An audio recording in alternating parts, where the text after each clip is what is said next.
Hi and welcome. So we are live in the Mums Hub, and it would be awesome to get some of you who are watching tonight and who are looking forward to our chat to actually give us a thumbs up so that we can hear you. I see some of you guys are there. Yes, we're at one. So I would like for you, I would like for me to introduce Edith. She is our special guest tonight, and I'm very excited and probably a tiny little bit nervous as far as the topic that we're going to be discussing tonight. So awesome that there's a few of you guys on. It's great. So I will actually just get Edith to tell a little bit about herself and what she does and where she comes from before we start.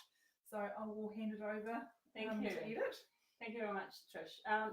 As Trish said, I'm Edith from Hungary originally, and I'm a psychologist and I'm a sex therapist, which means that I've got a master's in psychology, and then on the top of that, a specialist postgraduate qualification. And I work both with individuals, couples, and I do a lot of training for other counselors, support workers, nurses, OTs, so a variety of health and other professionals. And I write policies as well. Awesome. So I do a variety of work, but my passion is really working with especially women. Yep. Because, of course, I'm a woman. Yep. And that's why we've come here tonight, because yes. It's all women on the Mums Hub. So. And yeah, I've been working on my own as a therapist in my own private practice, but I belong to a group of sex therapists, and we meet once a month just to ensure that we keep up with the play and with research in different areas, which I really value because I think it's really important as a professional to keep up that with support as well. Yes. From us as well. Yeah. Awesome. All right. So can you guys hear us? I know that there's a few of you on. I can see there's about 4 or 5. If you can give me a thumbs up, as far as just click that little thumb, or just to let us know that you can actually hear us. And so tonight we are awesome. Cool.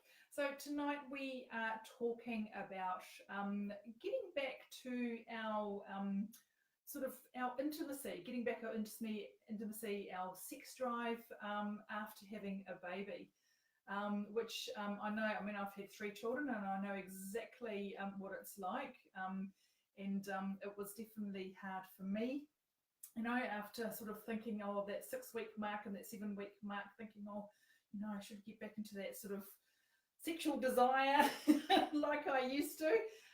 But I know that it's very different after having baby. We go through so many different types of births, whether it's a natural birth, whether it's having something like forceps or ventouse, and it can be even different, for mums who are having cesarean sections. And I've had 3 of those.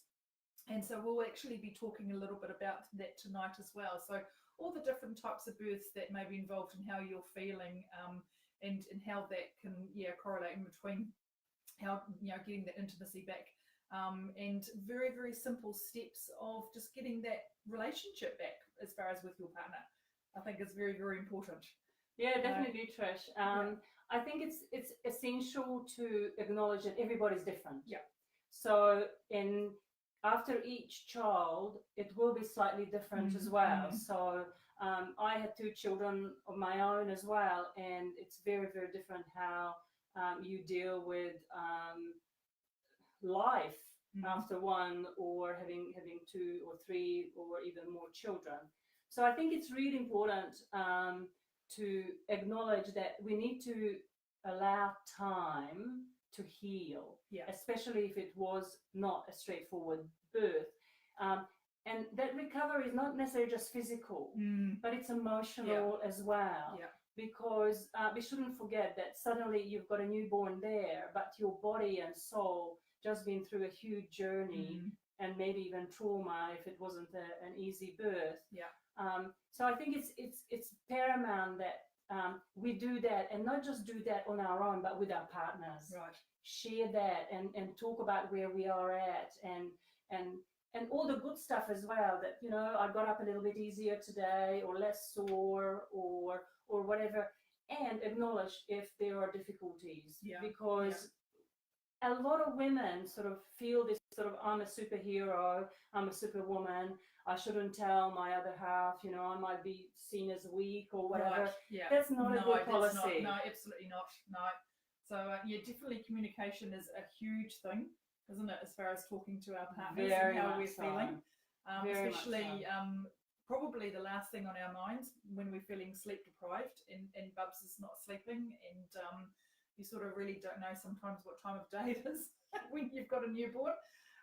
But yeah, communication's really, really important. So can you actually take us through some of the things that mums may be feeling, as far as, you know, what can hinder or what can, like, us around intimacy and relationship and sex drive? I mean, some of that is very, very physical and really basic. That there could be pain, and that could be either vaginal pain, could be pain around the breast with the breastfeeding, or not doing very well with breastfeeding. Could be dryness in the vagina, especially while breastfeeding. Right. Yeah. There's hormones and things like that. Exactly. And definitely sensitivity for quite a while, a lot longer than people sort of think about. Yeah. So using good quality lubrication, especially organic, New Zealand made, good lubricants, and don't feel, you know, bad about that. That's a normal part of becoming again sexually active, and allowing that ease of lubrication to do. Is there a right time, or not a right time, as far as to start having, you know, sexual intimacy? As far as, is it 2 weeks too early? Is it 3 weeks too early? Or it just depends on the individual as far as how they're feeling? Well, number one, we need sign off from our medical professional, from midwife, from doctor, dependent on. But it doesn't mean that that's the time to have sex straight away. Right. You need to be ready, physically, emotionally, and take your time. I think it's really important to note that you might be ready physically, but you still feel quite sensitive emotionally around allowing your partner to enter back into the body, which you just created this beautiful new baby. Yeah. So I think you need to allow yourself a little bit more time to feel that you want to engage. And some of it doesn't have to be intercourse straight away. No, exactly. I think it's really, really important to start with gentle touch, snuggle up under the blanket, watch a program, and you might fall asleep. Yeah. Because it's a good thing. Because that's what you need. Yeah. But snuggling up, having that skin-to-skin contact, allowing that sensuality to slowly come back, and maybe stroking your partner or your partner stroking you, to make sure that you don't lose that yummy connection physically.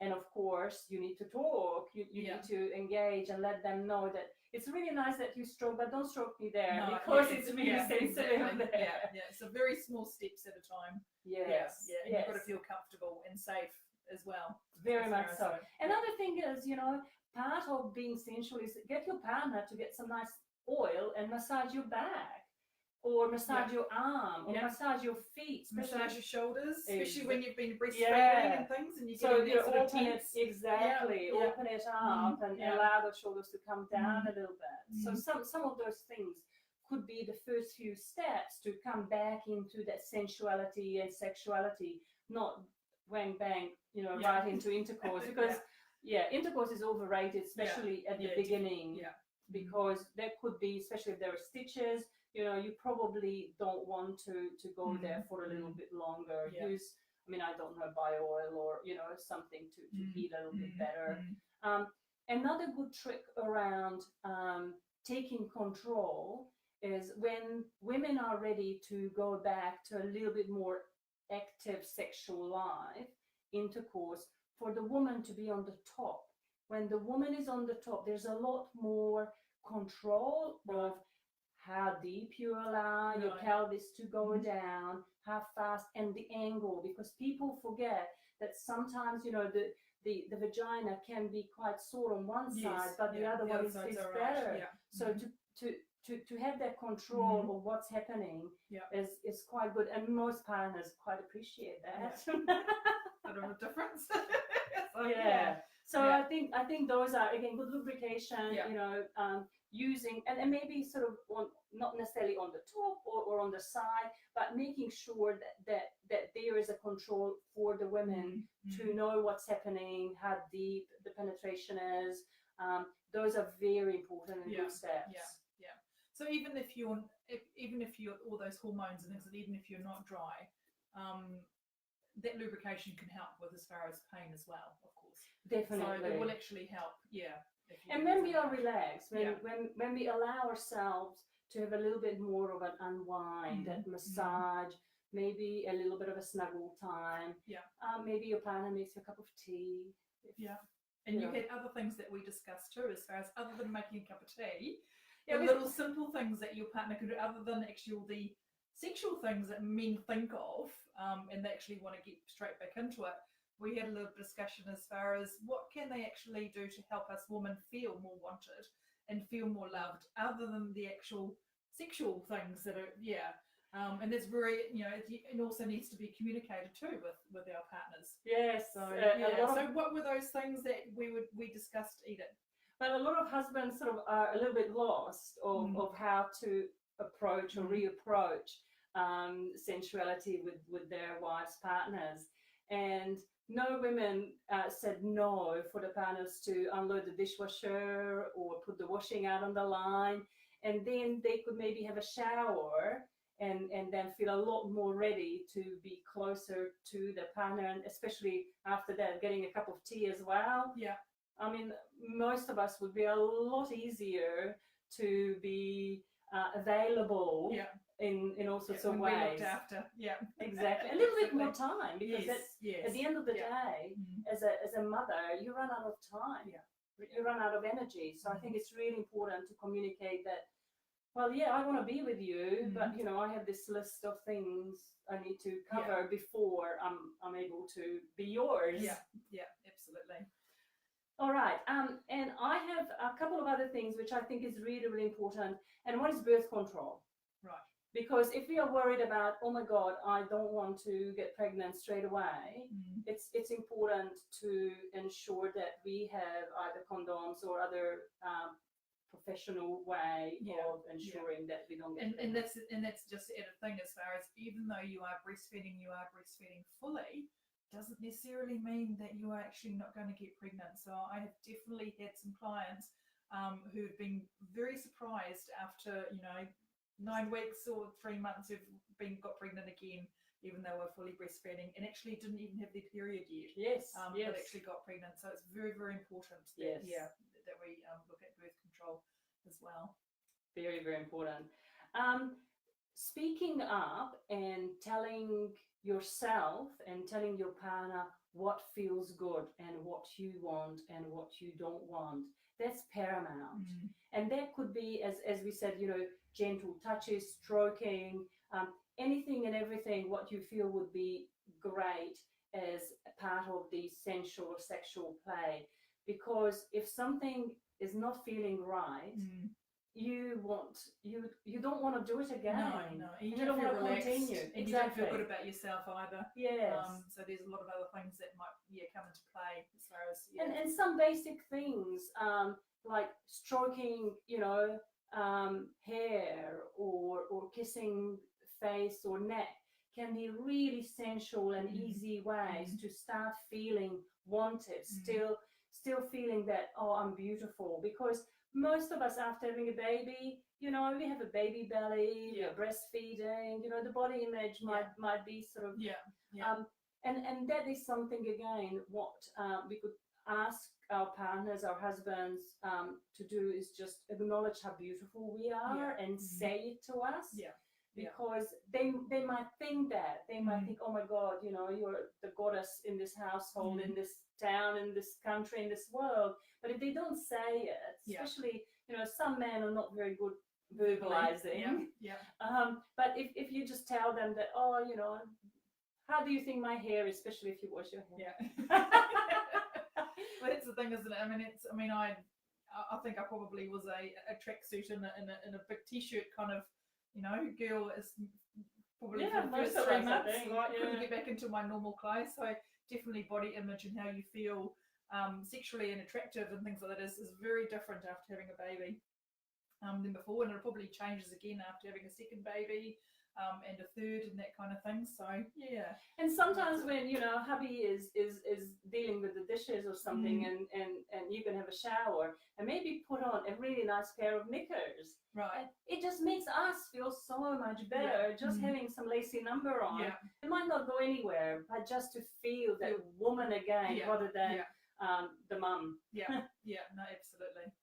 So I think some of those are really important. I talked a little bit around the positions. That's really important. So women on the top or on the side.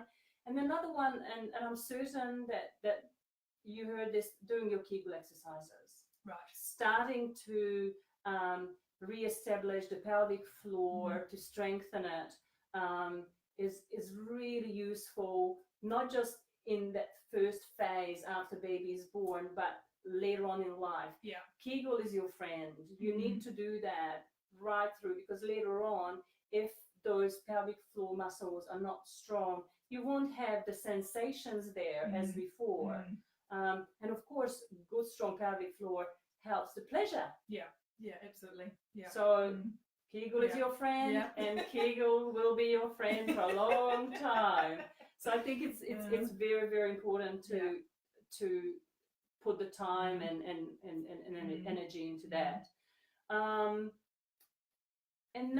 The other, as far as Caesar, obviously because the baby hasn't come out of the vaginal canal, they might think actually, you know, sexual feelings is probably a little bit easier, but because we've actually had surgery and you've had quite a lot of trauma actually going on there, what sort of things would a mum feel as far as if they've had, you know, a C-section, and as far as with intimacy and that kind of thing? What I find that some of my clients who had C-section, they find that having sort of a nice top on, sort of a loose lingerie to cover it, especially in the first sort of few months, and again being on the top, so there's no pressure on the belly at all, which, you know, after you had the medical but even after that, you want to make sure that you are more protective of that area, and sometimes having sort of that acknowledgement of having sort of, you know, a nice loose sort of top on, to know and remind yourself as well as your partner that area is still sensitive, and again keep communicating, keep talking about that area is still a little bit sore, and what I found that when husbands or men can very gently, not at the first week, but when the medical sign of the tick was gone, put their hands on the cut, that could be really soothing and a real connection between the partners, that I feel safe, your hand is there. That can be very soothing for a number of men as well as the woman. So sometimes they may actually feel that they don't want to touch it, they're scared. And it's like, so again, it's that communication is really, really important. And the same with the breast, especially for women who are breastfeeding. For the men to know what to do, what not to do. Can I touch the breast? Can I, you know, what happens? And it really depends on woman to woman, how sensitive their breasts are. But again, just having that connection of your hand, and I mean, of course, breasts are much warmer when you're breastfeeding. But for them to feel that, to acknowledge that, and rather than be the spectator from the back row, be there, be part of it, because that way it's much easier to communicate, to talk about that, and when things change, because we know bodies change, then it's much easier to say, oh, it's this now or that now. And then during the sensual or sexual play, again, it's part of, I like you holding me there. I don't want you to push there. It's a little bit sensitive there. So it's much easier to communicate then, because you already have a baseline for, you already had your hand on my belly or on my breast, and we know what's going on there. Especially for the man, it's not as scary. It's not as, oh my God, you know, what do I do now? Or what should I not do? Yeah. And also really important, I guess, is also talking, because like at night time when you're feeding, especially when you're breastfeeding, you're wearing maternity bras and you're wearing breast pads and that kind of thing. So, you know, that again, it's sort of like you're feeling not very, you know, your body image starts to, get a little bit probably lower and that kind of thing. So talking to your husband or partner about like why you need to actually wear a bra, because it's more comfortable, because it's more supportive, and so just again, communication is the key. Include them. Include them so they understand. Exactly. Because then they can actually notice that suddenly you put on a nicer bra, not your not feeding bra, bra. So it is just a little bit of a different time. And again, it does not have to lead to intercourse or anything, but to have a little bit more couple time. And I think that is really important right from the beginning, to allow, and at the beginning it would be maybe a couple of minutes, because that's all you could steal, just to have a nice kiss, a nice cuddle, just to know that yes, we are a couple, we love each other, we are in a relationship, not just mom and dad of this baby. So keep that role of, we are two individuals who are loving each other and want to love each other, not just we are two cool parents who take care of this new baby. No, absolutely. So we've actually got, because going on to as far as the the C-sections and maybe having a traumatic birth, or having 1 or 2 degree tears and that kind of thing, we've actually got a question of one of the mums that actually came through, which is really awesome. So if you have got a question that you would like to ask, just comment below. This is a safe place because this is in the Mums Hub, so it's not on the public page. So if you've got a question that you would like to ask, feel free to actually put that in the comments. So I will actually read out one of the mums. I gave birth 10 months ago. Birth went really smoothly, but I did have a couple of tears. Afterwards, sex was so painful, and after 5 months, I saw a gynecologist 4 times who treated me and got my body back to normal. Problem is, I rejected my husband so many times, he doesn't try so much anymore. And I don't try with him because I'm still scared it will hurt. I have to be super in the mood for it to feel almost enjoyable. How do we get past this and back on the wagon? All right.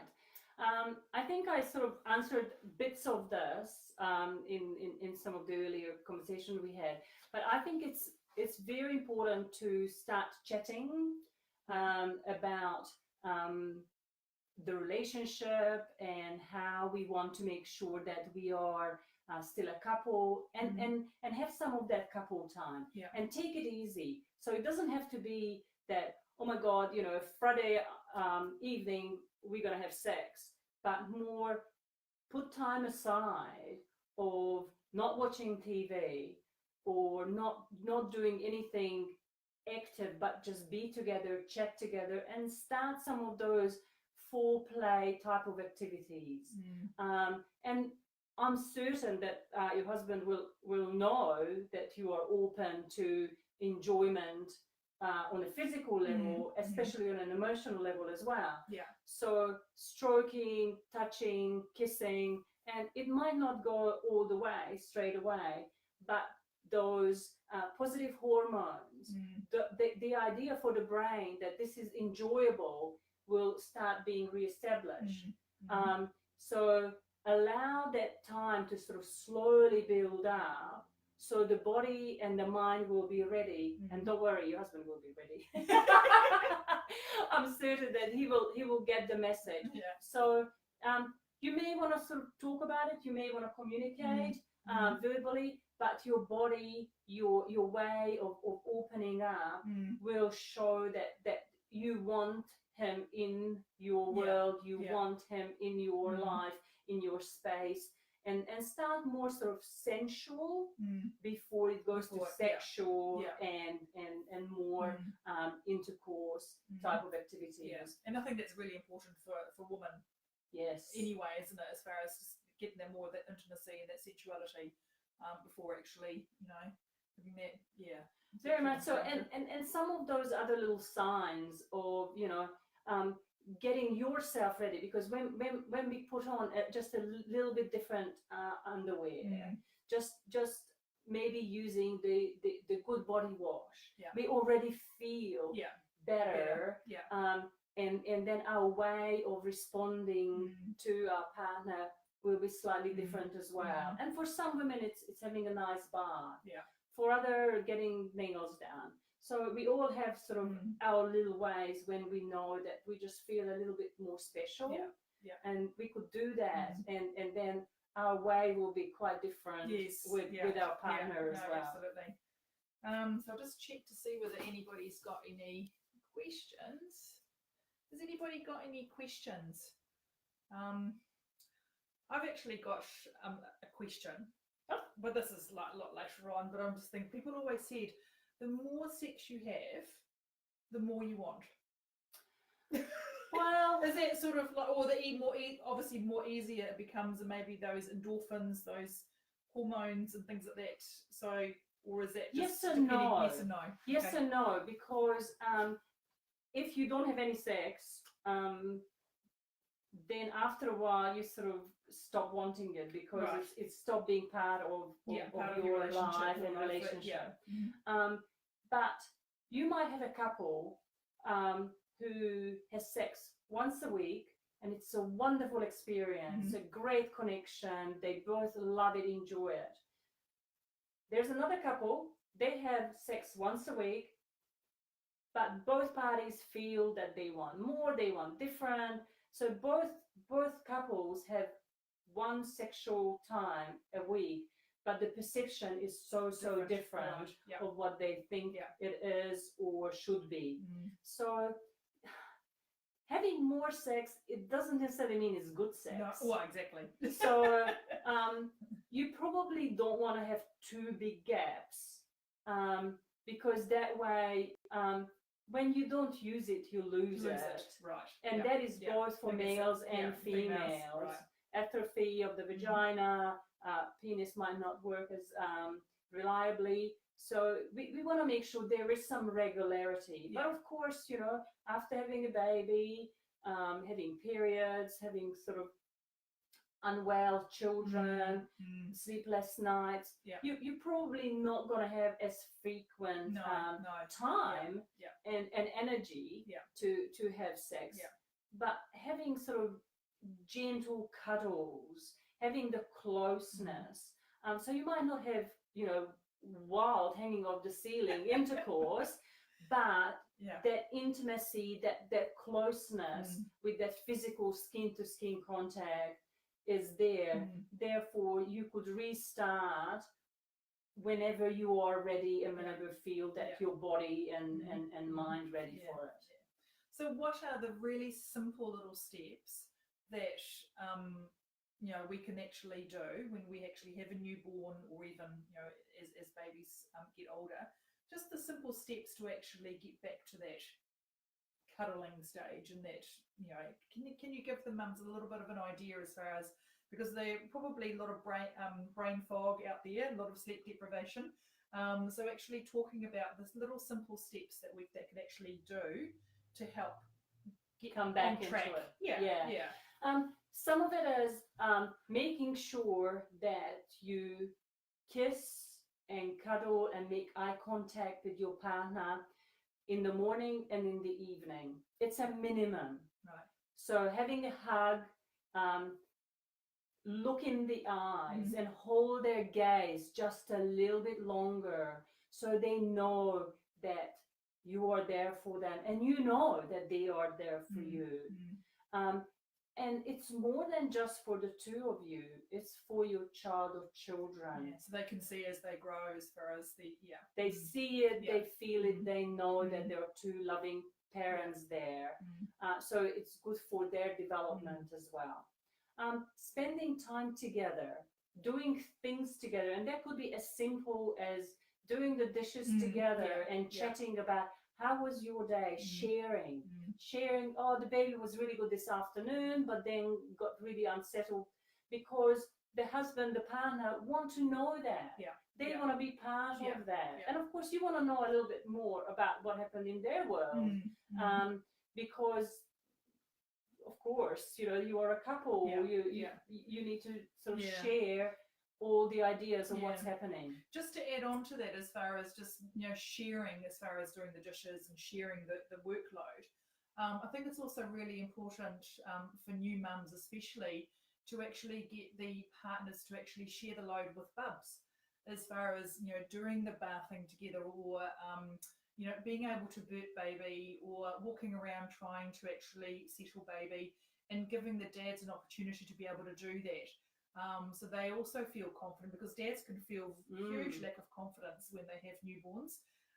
And often mums tend to take over a little bit, because they know they can feed, or they've been with bubs sort of 24/7, and sometimes don't give the men or the other partners that time to actually be, which in the long run will actually, if you both share the load with that, will actually help as well, as far as within the relationship. And that could be the little time out for the mum to maybe have a bath, to do something for themselves, maybe go and do gentle movement, a little bit of Tai Chi or yoga or meditation, something for yourself, which can make you feel again more of a woman, not necessarily the mum. So those are little things what you could do then and there.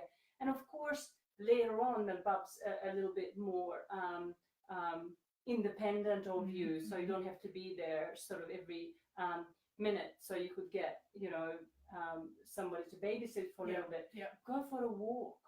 People go to the movies, but the movies are not that great. You're just watching a movie, aren't you? You're not actually being together, as far as go for a walk hand in hand along the beach, or the park, get some fresh air, go into nature. Or I mean, the winter time, you might find an exhibition, or something what you're interested. But do something where you could communicate, where we could look at each other, where you could touch each other. So think about, what were those things when you were dating, when you first met? What were those things you really enjoyed doing together? And do a mini version of that. Again, rekindle. Feel that you two are together in this relationship, not just the parenting. Pull out some of the good sheets. Every now and then, put the good sheets on. Get rid of the breastfeeding sheets and put some nice ones on. No, absolutely. Awesome. So are there any questions? Otherwise, we will actually do the hormones that are present while breastfeeding affect your desire for sex? Positive, negative effects? Well, it does have some positive effects, because the positive hormones can be helpful, but some women report that they get the skin to skin with baby enough. So that's why it's so important that right from the beginning, you still need to touch your partner, your husband, because it's a different touch, and you don't want to lose that. So you want to keep building it, rebuilding it, to make sure that it's not exclusive but inclusive. And sometimes having mum, bub, and partner, husband together and skin to skin, the three. So while you're breastfeeding, maybe bub's sort of in bed, you could actually snuggle into your partner and actually or maybe have a shower, the three together. Again, make sure it's warm enough, and some of it needs to be a little bit prepped. But some of those things can be really lovely. But actually, the actual hormones, as far as with breastfeeding, generally probably don't affect the desire to actually. There's a lot more. No, it's a lot more complex. A lot more complex than that. It's a lot more complex. Awesome.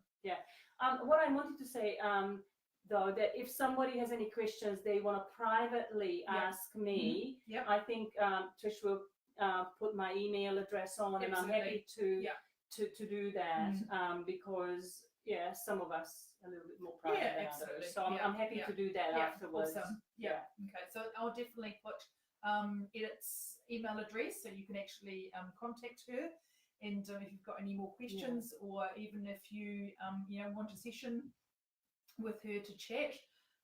So she's got a world of experience, and amazing lady to talk to, as you would have seen with the actual interview that we've done tonight. So we are going to leave it here. So I think all of you, I think there's no more questions. So thank you guys for actually coming on board, and I hope you've really, really enjoyed the chat. Let us know how you found it in the actual group. It will be on replay, so I will leave it in the actual hub. So if you've got anybody that you feel that is actually not in the Mums Hub that would really benefit from actually viewing the replay, you can just let them into the Mums Hub, and I'll approve them, and they can actually safely and confidently check out the video within the actual hub itself. So thank you for coming along tonight. And it's been awesome. Thank you.